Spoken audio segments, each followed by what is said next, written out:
이번엔 파일 처리 모드에 대해서 살펴보도록 하겠습니다. 파일 처리 모드는 우리가 두 가지는 이미 했습니다. 파일 쓸 때 write를 썼고요. 파일 읽을 때 read를 했습니다. 아무것도 주지 않고 파일 이름만 주는 경우, 예를 들면 자, 이렇게 파일을 오픈하는 경우에 이것은 결국 이렇게 오픈하는 것과 동일합니다. read 모드로 오픈하는 것과 동일합니다. 그리고 A라는 것은 이제 append 모드로서 파일 끝에 데이터를 추가할 때 사용하는 것입니다. 예를 들어서 오픈할 때 A를 써서 오픈하고요. f.write를 하게 되면 자, fifth line 하고 new line 했습니다. 이렇게 하게 되면 한번 읽어보겠습니다. t.txt fifth line 이번에 이게 추가가 된 것이죠. 그래서 A 모드는 append 모드로서 추가할 때 쓴다. 그 다음에 이제 플러스가 있는 것이 있습니다. 플러스가 있는 것은요, 이것을 읽고 쓰기가 가능하다는 것을 의미합니다. R 플러스 하면은 읽고 쓰기, 기존에 파일이 있으면 그걸 읽어서 읽거나 쓰거나 이렇게 할 수 있고요. W 플러스 하게 되면 기존에 파일이 있으면 그걸 삭제하고 새로 만듭니다. 그리고서 읽거나 쓰거나 이렇게 할 수가 있고요. 또 이제 A 플러스 하게 되면 기본적으로 append 모드로 동작을 하고요. 원한다면 읽을 수도 있는 그런 파일 처리 모드가 되겠습니다. 자, 이 각 경우에 그 B가 붙는 바이너리 모드로 여러분이 파일 처리 모드를 오픈할 수도 있습니다. 그러니까 RB, WB, AB, R 플러스 B, W 플러스 B, A 플러스 B 이런 형태로 그 모드를 설정할 수가 있습니다. 그 B의 의미는 아까 말씀드린 대로 그 텍스트 파일을 저장할 때 엔터 키가 new line이 그 코드가 1바이트로 저장되는 게 아니고 02로 012라는 두 바이트 코드로 저장이 되기 때문에 되는 것을 우리가 텍스트 모드라고 하고요. 그렇지 않고 순수하게 쓰여진 그대로 저장됐다 읽었다 할 수 있는 모드를 바이너리 모드라고 합니다. 텍스트 모드는 뭐 안 붙여도 무방하지만요. 뭐 음성 파일이나 이미지나 뭐 기타 여러 가지 그 바이너리 파일, 실행 파일이나 이런 것들은 반드시 바이너리 모드로 오픈하고 라이트를 해야만 여러분이 올바른 결과를 얻을 수가 있습니다.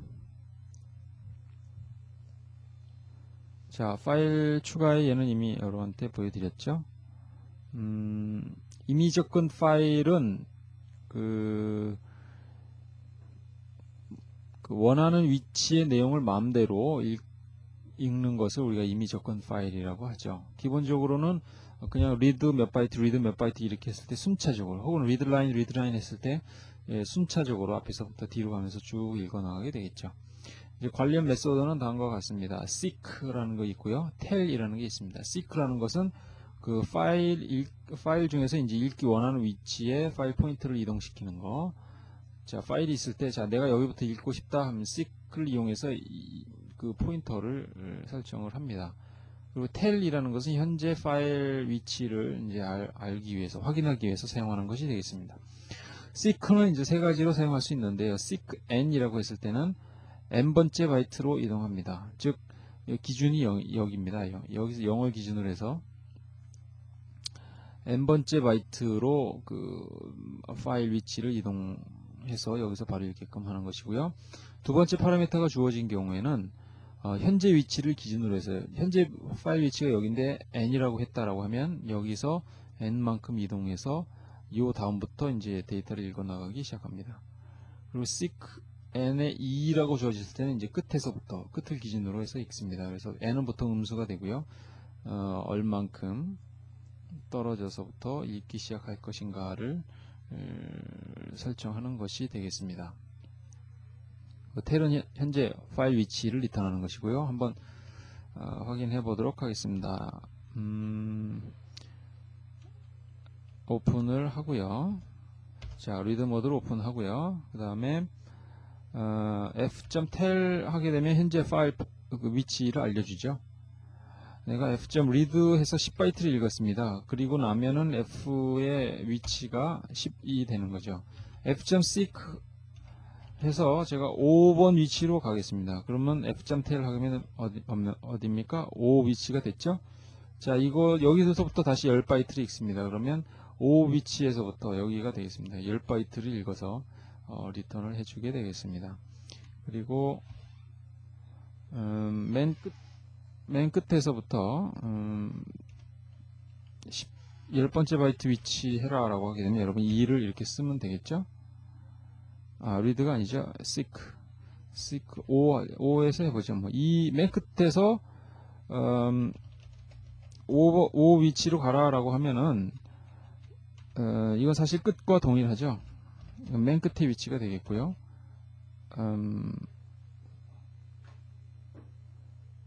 그 맨 끝의 위치에서 read를 해봐도 사실 아무것도 없는데 파일 포인터가 이쪽은 더 이동했으니까 당연히 이것은 별 의미가 없는 값이 되겠고요. 끝에서 -5 이렇게 하면 끝에서 5번 되겠죠. 그래서 여기서 read 하게 되면 그 나머지 바이트 5바이트를 다 끝에서 5바이트를 읽어냅니다.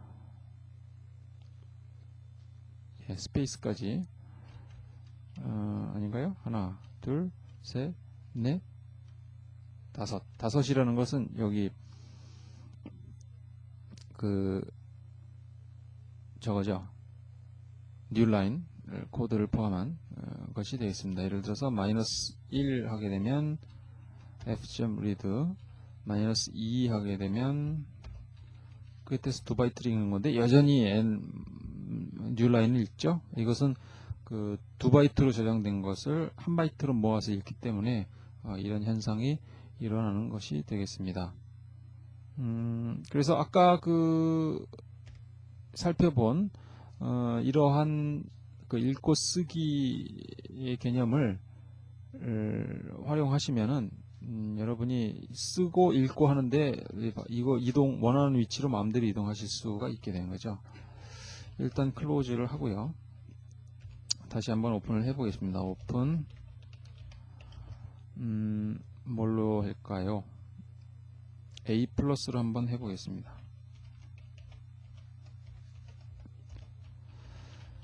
자, write를 하죠. 6th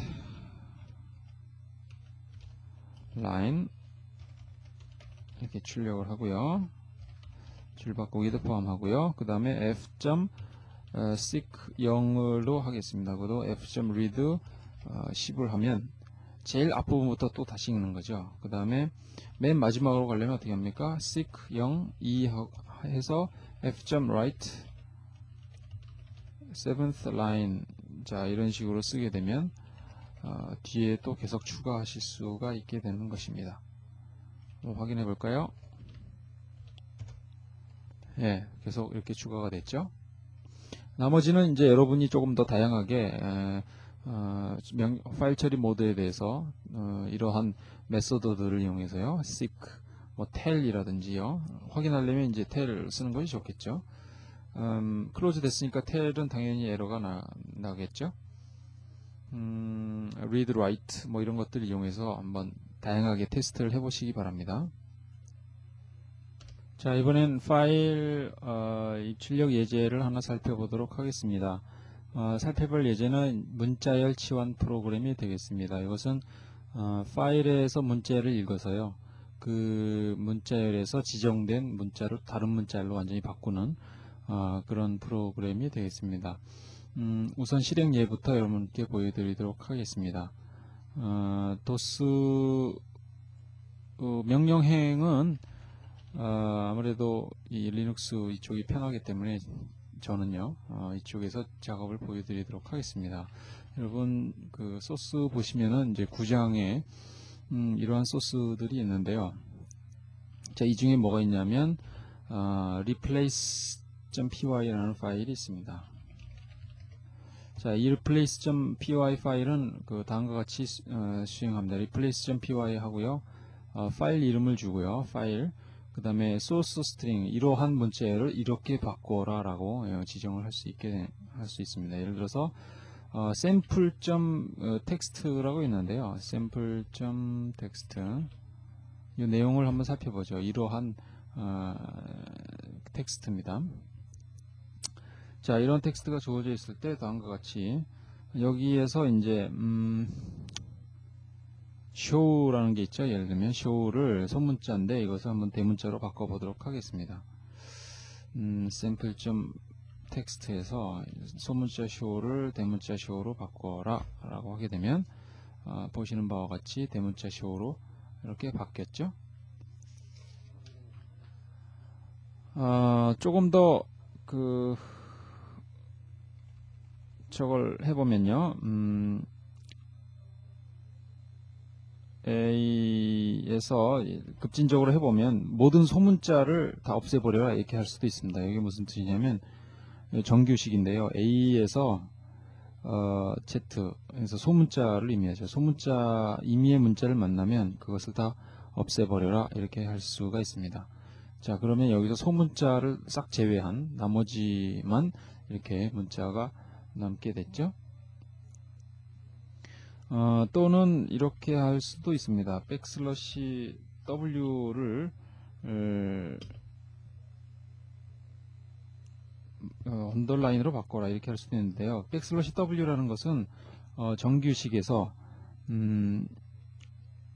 영문자 숫자가 아닌 모든 문자를 의미합니다. 그러니까 콤마라든지 점이라든지 또 스페이스라든지 이런 것을 의미하는 거죠. 그걸 전부 다 언더라인으로 변경을 시킬 수가 있습니다.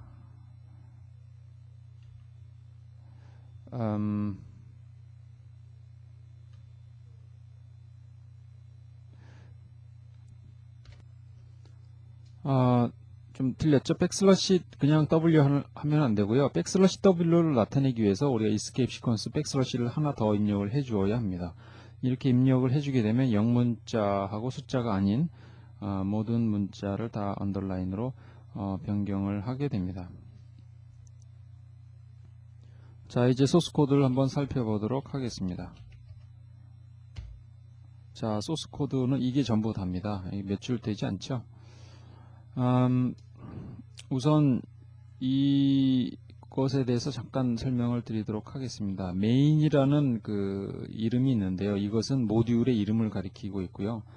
그것이 그 name이라는 이름이 main으로 돼 있으면 그것은 파이썬이 처음 실행하는 그 스크립트가 됩니다. 예를 들어서 제가 파이썬 replace.py 이렇게 하죠. 그렇다면 replace.py가 가장 먼저 실행이 되는 것이니까 이 모듈은 이 프로그램은 name을 main으로 갖습니다. 그렇지 않고요. 만약에 어떤 다른 프로그램에서 이렇게 임포트 되는 것이라고 한다면요. 이것들의 name은 이제 이런 식으로 원래 모듈 이름 자체를 갖게 됩니다. 제가 임포트 replace를 하게 되면 replace의 그 name이라는 것은 replace 자체 이름을 갖게 되는 반면에 python 제가 그 python replace를 하게 되면요, 이것은 이 replace 안에서는 name이 자동적으로 main으로 됩니다. 그래서 이것이 가장 처음 수행될 때, 이 모듈이 직접 파이썬 그 명령행에서 혹은 직접 수행될 때 다음을 수행하라 이런 뜻이 됩니다. 여기서 이제 인수가 4개가 아니면 에러 메시지를 내고 이렇게 끝내죠. 인수가 4개라는 것은 어떻게 쓰는 것입니까? 파이썬은 이제 제외하고요. replace.py가 첫 번째 인수가 되고요. 그 다음에 sample.text가 두 번째 인수가 되겠죠. 무엇을 어떻게 바꿔라 해서 여기서부터 여기까지는 죄송합니다. 총 4개의 인수가 되겠습니다. 그래서 4개가 아니면 잘못 들어온 것이 되겠고요. 4개라면 이제 0, 1, 2. 0은 파일 이름이 되겠죠. 그 다음에 이거는 source text, source string, 여기는 destination string, 치환할 스트링이 되겠습니다. 그래서 replace라는 함수를 부르고요. replace로 가보면 이제 여기서 파일 오픈을 여기서 하죠. 그 다음에 전체를 읽어드리죠. 전체를 읽어드려서 텍스트로 읽어드리는데 이 텍스트에서 주어진 소스 스트링을 데스티네이션 스트링으로 바꾸어라 라고 하는 것이 바로 이 substitute가 되겠습니다. sub라는 것도 있고 subn이라는 것도 있는데 n이라는 것은 이제 횟수를 제어하기 위한 그 메서드인데 여기서는 회수를 직접 제어하지는 않습니다. 그래서 리턴이 이제 두 개의 값으로 넘어오는데 그 중에 첫 번째 값이 변환된 그 텍스트가 되겠습니다. 그래서 이 텍스트를 출력을 하게 되면 우리가 아까 원하는 결과를 얻을 수가 있게 된 겁니다. 이 서브 n이라는 것은 R이라는 모듈이 있는데요. 이거는 이제 regular expression이라고 정규식을 의미합니다. 정규식은 이 책 뒷부분에 자세히 설명이 되어 있습니다. 거기에 나온 이 문자열 치환 함수를 활용을 해서 이런 기능을 한번 만들어 봤습니다.